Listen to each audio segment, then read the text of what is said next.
Carla, huling-huli sa kamera kaya daw ito nababas dahil sa kanyang ginawa. So ano nga ba ang ibig sabihin nito? So bago natin ipagpatuloy ang ating pag-support today's video, kung bago ka pa lang sa aking channel, please subscribe po, like, and pag-hit na rin po natin guys ang notification bell upang ma-update po tayo tuwing ako po ay nag-upload sa mga viral and trending video. So alam niyo ba guys na isa sa mga dahilan di umano kung bakit nababas itong si Carla dahil daw po sa kanyang pakikipagharutan kay Dave.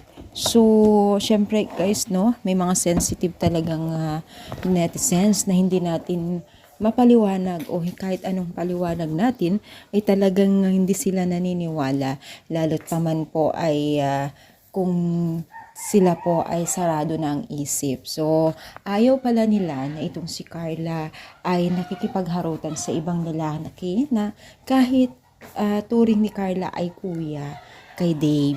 Kasi ayaw daw nila, dapat daw ito ay para kay Jomar lamang ang kanyang kilos at pagkikipagharutan. Ito kasi si Carla guys, madikit sila kay James. Kuya ang tawag niya sa kanya, as in madikit sila.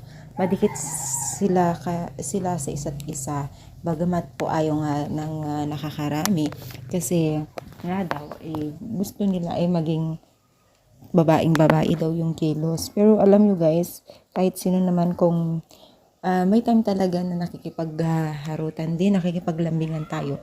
Lalo na kung ang ating kasama ay isa sa mga pinakadikit sa atin sa buhay at close natin. So, natural lang yan para sa akin, no?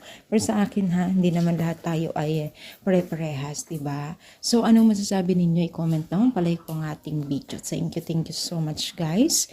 More power. And syempre, guys, God bless all, guys.